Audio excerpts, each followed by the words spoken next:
So you're thinking about starting a shellfish farm. That's awesome. You've probably got the perfect spot picked out on the coast, but now you've hit the biggest question of all. What are you actually going to grow? Well, today we're diving deep into that one crucial first choice. And I'm not kidding, this is a big deal. Every dollar you're about to invest, every single hour you put in, and all the profit you're hoping to make, it all comes down to this one decision. If you get it right, you're laying the foundation for a huge success. You've got oysters, mussels, clams, the list goes on, right?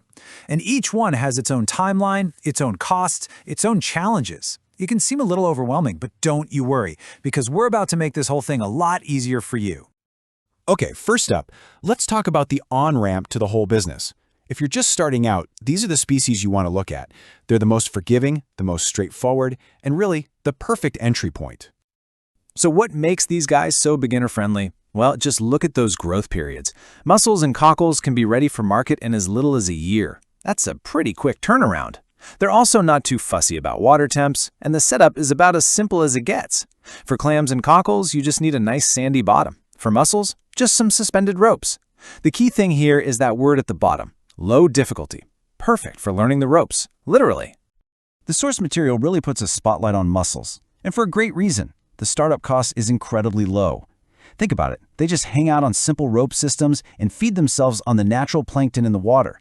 That means your initial investment is way smaller.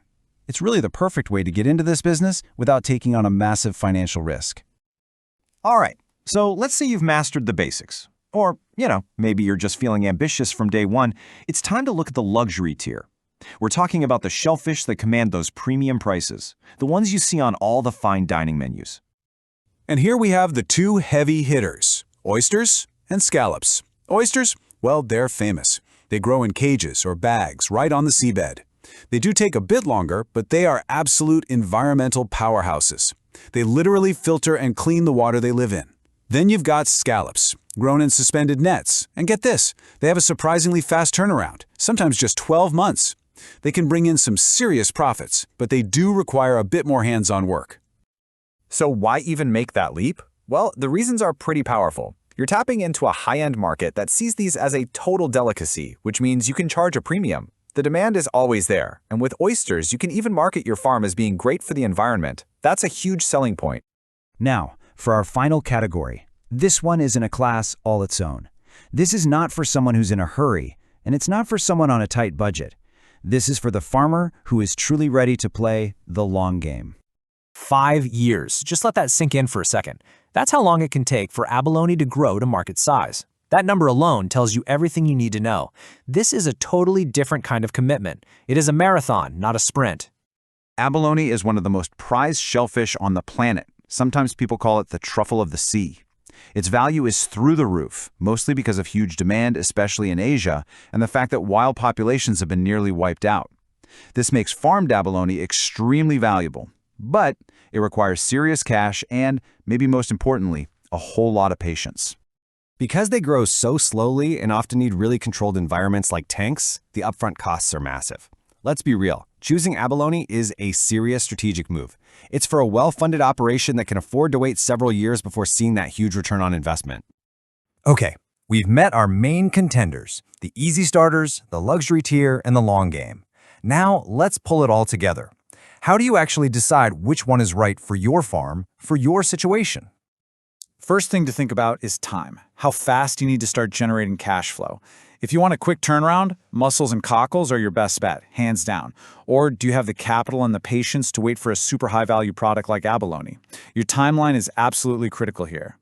And next up, it's that classic trade-off, time versus reward. You can see a really clear pattern here.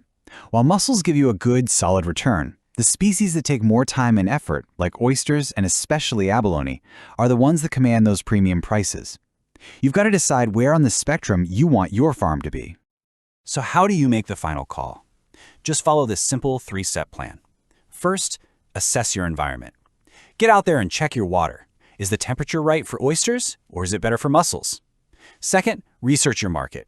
Who are you selling to? Is there a local clam chowder festival every year, or a fancy restaurant downtown that would kill for fresh scallops? And finally, be really honest with yourself about your goals. Match the species to your budget and your timeline. The perfect choice for you is definitely out there. By understanding these different paths, the easy start, the luxury play, or the long-term investment, you can make a really smart decision that's going to set your farm up for success for years to come. So the only question left is the one right there. Your coastline is waiting. What will it be? Want to raise healthy shellfish and avoid costly mistakes? Get your copy of How to Raise Shellfish by Gerard in the description box below and discover everything you need to turn your shellfish farming dream into a profitable reality.